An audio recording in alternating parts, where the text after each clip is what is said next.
Olá pessoal, meu grupo ficou com o tema parasitose e tendo como base esse tema, escolhemos o artigo Parasitose intestinais, uma revisão sobre seus aspectos sociais, epidemiológicos, clínicos e terapêuticos.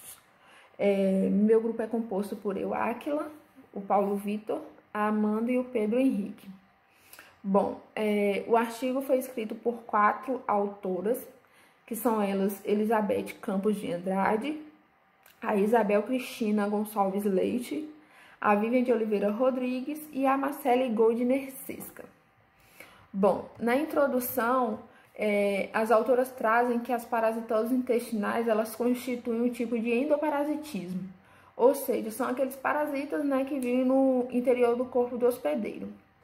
Além disso, elas trazem também que os parasitos que vivem no trato gastrointestinal do homem pertencem a 4 filos, né? Que é o filo do protozoa, dos plateumintos, do nematoda e dos acantocéfalas. Bom, as autoras ressaltam também que as condições de vida, moradia e saneamento básico são, em grande parte, determinantes da transmissão de tais parasitos. Um exemplo é a Taenia solon e as cáries lumbricoides, né, que são transmitidos pela água ou pelos alimentos contaminados. E outros, como o Necator americanus, são transmitidos por lavas presentes no solo.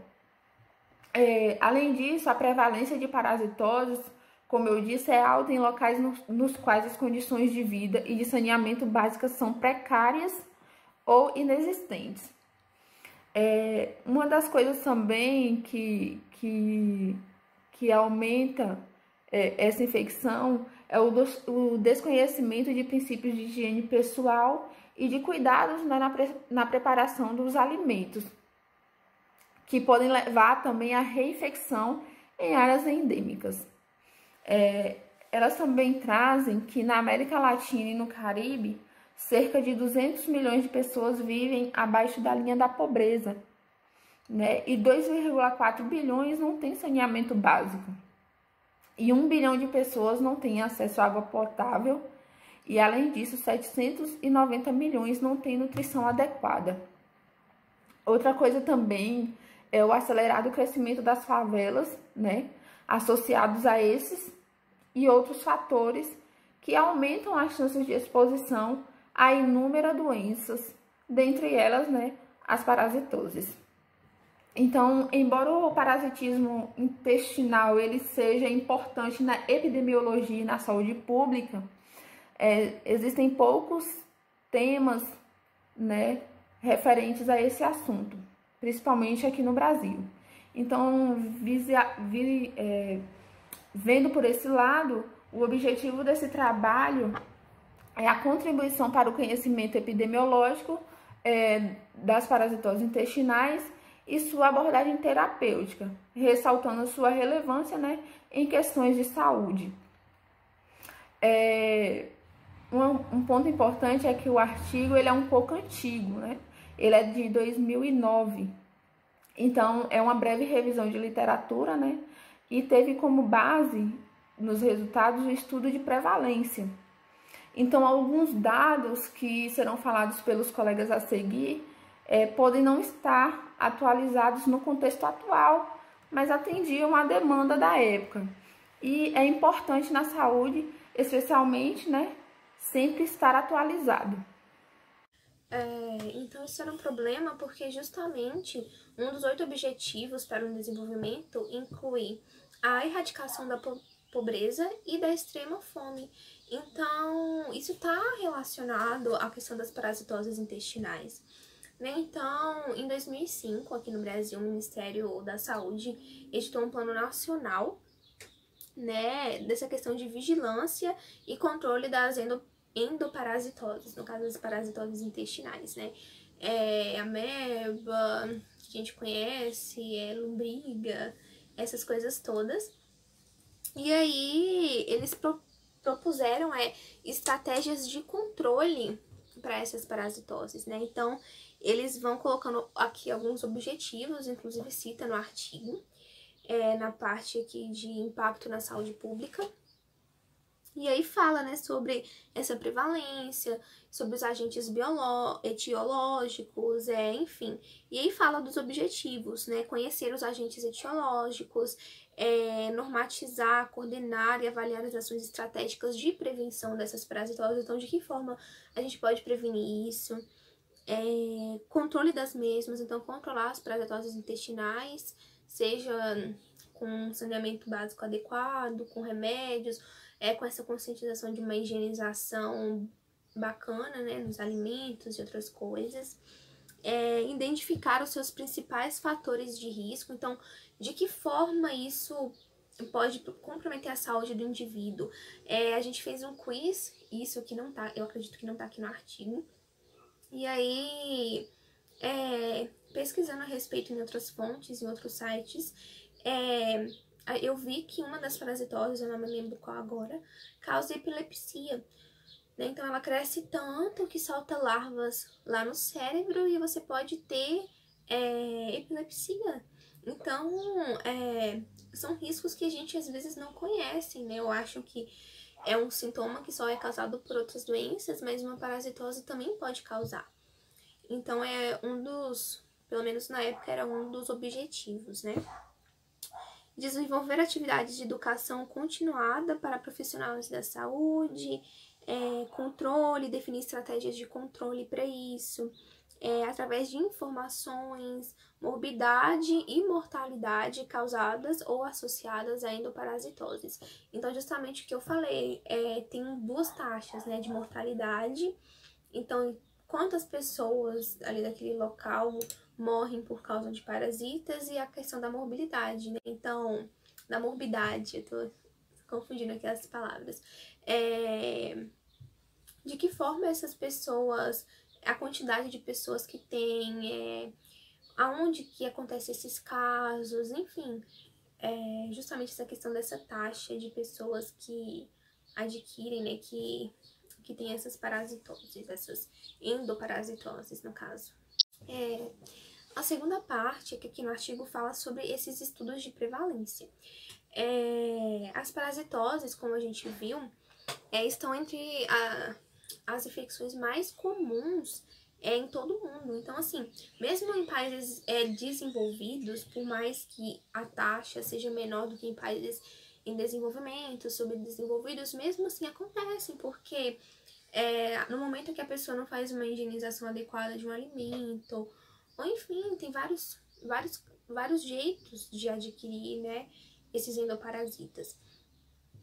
Só que, por exemplo, na Europa, os dados dessas doenças são muito escassos, quase não tem dados, quase não tem, enfim, como estudar a respeito disso, porque as pessoas não relatam a doença, não tem, por exemplo, agora que a gente tá indo numa pandemia, né? Então os dados das pessoas com coronavírus estão sendo sempre relatados, as pessoas estão ali no auge da pandemia, então sempre falam, eu tô com sintoma, enfim. Então as pessoas são notificadas, né, a saúde pública é notificada a respeito disso, as pessoas vão notificar, estão preocupadas e vão até, né, o centro de saúde, e ao médico, enfim, e ali é notificado os casos. Então ali tem um estudo, ali tem uma forma de amenizar os sintomas, uma forma de tratar aquela doença, de cuidar, enfim. Já no caso das endoparasitoses, não há tanto essa preocupação, né? E por isso é muito difícil esses estudos de prevalências para mensurar a taxa de morbidade, a taxa de mortalidade. Então, é necessário mais notificações dessa para um estudo de prevalência, para que possa haver um planejamento de ações governamentais. Então, como a gente havia falado, esses estudos são escassos, são dispersos, justamente porque as pessoas não notificam a respeito do problema. Para obter as ascaridias. As cárie no bigode, conhecida como lombriga, é dividida em 3 intensidades. Baixa, com 3 a 4 vermes. Neste processo não ocorre nenhum tipo de sintomas. Média, com 30 a 40 vermes. Intensiva, com mais de 100 vermes. Neste caso, os vermes já estão adultos e podem causar ações espoliadoras, tóxicas ou mecânicas. Quando a doença acomete criança, geralmente as crianças acabam ficando desnutridas, já que ele consome boa parte das proteínas, das vitaminas, dos lipídios e de carboidratos. Nas infecções maciças ocorre lesão hepática com pequenos focos de hemorragias e de necrose, podendo virar uma fibrose. Quando o verme ele chega no pulmão, ele causa lesões pulmonares, e quando chega no alvéolo também causa pequenos focos de hemorragia. Dependendo da quantidade de verme que se encontra dentro do indivíduo, pode determinar um quadro pneumônico com febre, tosse, dispneia e eosinofilite. A ancilostomia é conhecida como doença do amarelão devido à presença de anemia. Os ovos de ancilostomídeos são eliminados pelas fezes do homem, que ao encontrar um ambiente adequado com boa oxigenação, uma alta umidade e uma temperatura bem elevada, passam daí em diante para sua forma larvária. Nessa etapa do processo, as larvas estão na forma de filariose e penetram na pele, mucosa ou por via oral. Após essa penetração, elas acabam achando a circulação sanguínea e linfática, alojando-se no coração e nos pulmões. A manifestação cutânea dessa doença são por meio de hematite pruriginosa no local da penetração da larva, e as pulmonares causam tosse, expectoração e febrícula. Mas o principal sintoma da ancilostomias é a anemia, já que o parasita pode ser uma intensa hematofagismo, podendo sugar por dia cerca de 3 ml de sangue para 100 ovos por grama de fezes. Giardíase. A giardíase é considerada uma zoonose, sendo a infecção continuada pela ingestão de cistos. Esses cistos eles permanecem vivos em ambientes úmidos por um período de até 3 meses. A transmissão ocorre por meio do consumo de água, vegetais, legumes e frutas contaminados pelo cisto e do contato direto interhumano fecal-bucal. Considera-se ainda a transmissão por meio de artrópodes como moscas e baratas através de seus dejetos e regurgitações. O espectro das giardias é extenso, desde infecções sintomáticas até infecções como diarreia crônica acompanhada de esteatorreia, a perda de peso e a má absorção intestinal que podem ocorrer em cerca de 30, 40, 50% dos pacientes infectados. A forma aguda da doença se caracteriza por diarreia do tipo alcoólico explosivo, acompanhada de distensão e dor abdominal. A giardíase pode levar a má absorção de açúcares, gorduras, vitaminas, ácido fólico, ferro e pode surgir principalmente em crianças com intolerância à lactose devido à perda de atividade enzimática da mucosa e do intestino delgado. Anemias. A transmissão da anemias ocorre pela ingestão de água e alimentos contaminados. Apesar da sua expressiva taxa de mortalidade, muitos casos são assintomáticos, sugerindo a existência de outras espécies de ameba não patogênica. Existem duas espécies distintas, as morfologicamente idênticas, é a entamoeba histórica e a entamoeba dispar, sendo essa última responsável pela maioria das infecções assintomáticas. A anemia intestinal caracteriza-se pela presença de úlceras no quadro de sigmoide e reto.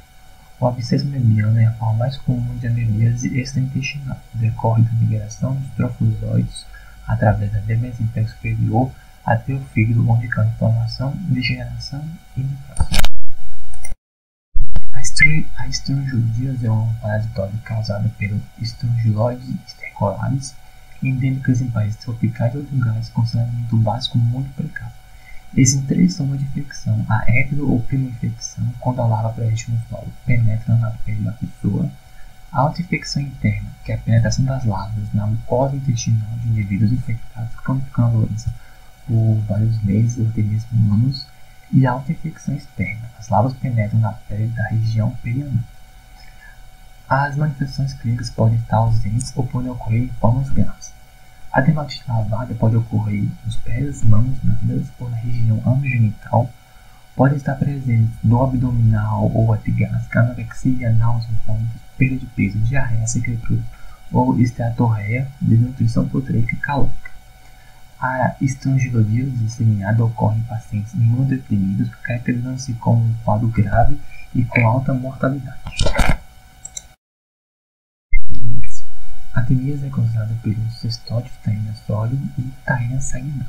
A taína sólium é adquirida pelo consumo da carne de porco mal cozida, contaminada pelo cisticerco, e a taína saginata pelo consumo de carne de boi contaminada.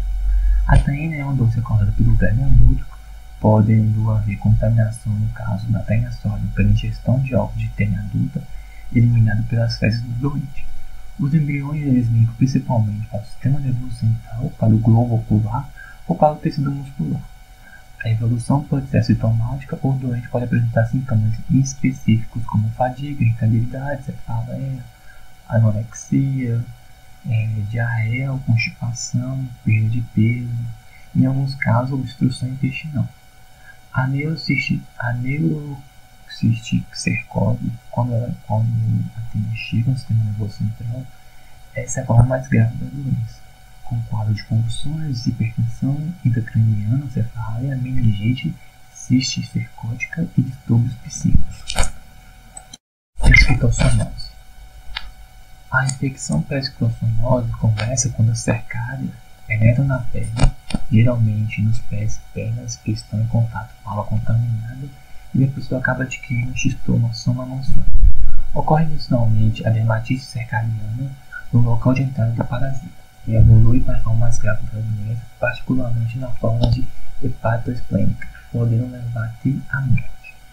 Na forma adulta, ele acaba se alojando no fígado, no sistema porta, causando hepatoesplenomegalia e ascite, hipertensão portal, varizes esofágicas e hemorragia digestiva. A pessoa doente ela pode apresentar diarreia mucossanguinolenta do abdominal e tenesmo. As medulares agudas são particularmente graves, pois podem levar à paraplegia devido à reação granulamentosa intensa neste local, lesando o tecido nervoso. Certo. Dando continuidade, como funciona o tratamento para essas parasitoses, né? São as drogas, os remédios antiparasitários. Mas qual a grande questão? Eles são realmente eficientes? Varia muito de parasita para parasita, né? Cada parasita possui sua composição, suas especificidades. E a gente tem ainda um grande atraso no sentido de estudos, né? Segundo a data do artigo, existe um atraso de mais ou menos 25 anos de pesquisas, ainda é muito escasso, né? Parece até talvez não seja a palavra certa, mas ocorre um pouco de descaso, né? Então, os medicamentos atualmente utilizados, eles variam, né? Alguns são de dose única, alguns são de tratamentos de até 7 dias, e sim, Pedro, mas se resolve. Mas existem ainda muitas complicações para esses remédios, muitos efeitos colaterais. Não são todos, né, mas temos entre os principais náuseas, vômitos, tonturas, diarreias. Alguns desses medicamentos deixam um gosto metálico, né, na boca, e obviamente é uma sensação ruim, mas existem muitos outros, varia de parasitose para parasitose. Como, por exemplo, a giardíase. Ela possui tratamentos desde uma dose única quanto tratamentos de 7 dias. Então, a gente ainda tem também essa questão de que a população ainda, né, até por essa falta de diferenciação exata entre as parasitoses, muitas vezes faz-se o combo, né? Tomam alguns remédios diferentes sem nem saber ao certo qual que é o problema. Se é uma giardíase, se é uma teníase, se é uma amebíase, entre tantas outras. Mas uma ainda grande questão é que existe ainda uma restrições, né? Muitas restrições. E o autor ele vem trazer, como por exemplo, a nitaxosanida, né? que teve alguns resultados positivos, principalmente no quesito de sintomas, né? A eficácia ainda não é tão grande, né? Mas ainda assim é uma droga que possui um espectro maior. Como assim? Ela funciona, digamos assim, em uma maior quantidade de problemas, de parasitoses, né? Mas ela, na data do estudo, né, ela ainda estava sendo estudada, ele trouxe ela mais para mostrar que pode ser, né, que existem drogas que não precisam ser apenas específicas para uma parasitose, que podem ter um maior arcabouço, né, e que podem estar ajudando, tá tornando esse tratamento mais calmo, mais fácil para o próprio paciente. E por fim, o autor retoma nessa que é a grande questão, né, das parasitoses, que é ainda a falta de informação, as questões socioeconômicas, a falta de estrutura sanitária, né, a falta de informação, né, de divulgação por parte dos órgãos de saúde, né, principal órgão responsável por essa questão. E para que a gente possa, por exemplo, ter melhores políticas, né, de controle, melhores políticas de administração desses medicamentos, para que as pessoas não precisem de uma autodosagem excessiva, para que não cometam esse erro, né, para que não precise, por exemplo, tomar 2, 3 medicamentos diferentes, né, sofrendo os seus efeitos colaterais sem necessidade. E óbvio que ele traz também essa questão de problemas sociais, né, na nossa conclusão. Só que não é um problema que se resolve do dia para a noite. Então, é muito importante que o governo, os órgãos responsáveis, né, vamos colocar assim, que eles façam essa divulgação, essa conscientização, né, para que a gente possa para que a gente possa diminuir esses casos.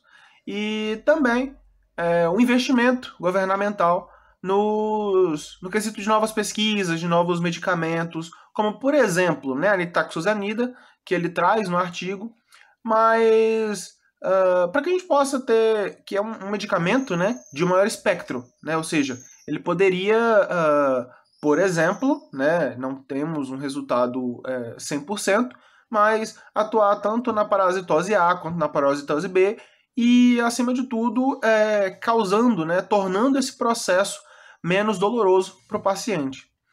E assim, ele finaliza o artigo e a gente vai passar para a Amanda para que ela possa estar falando do nosso produto digital. Em relação ao nosso produto digital, a gente escolheu fazer um quiz de perguntas. Então, a gente usou um site chamado Quizoo, se eu não me engano, e nós fizemos um quiz. Esse quiz foi composto de 11 perguntas. E ele é meio que uma continuação do nosso artigo, porque todo o nosso quiz foi praticamente baseado nesse artigo científico que a gente escolheu. Então, como os meninos falaram, né, o nome do artigo científico é Parasitoses Intestinais, uma revisão sobre seus aspectos sociais, epidemiológicos, clínicos e terapêuticos. Então, a gente falou, é meio que uma continuação tanto da nossa apresentação aqui. Então, quem assiste a apresentação toda já vai poder responder algumas coisas, quanto do nosso artigo científico. Óbvio que teve algumas coisas que a gente pegou em um site ou 2 da internet, mas basicamente foi praticamente tudo baseado no nosso artigo científico. Então, ali tem a questão de sintomas de alguns parasitas, tem a questão da saúde pública, a questão da ocorrência, né, da decorrência dessas parasitoses. Então, tem várias perguntas a respeito de coisas que estão no artigo científico e também desses parasitas. Então, a gente vai deixar o link do quiz aqui no link embaixo aqui do YouTube. Ai, me senti no YouTube.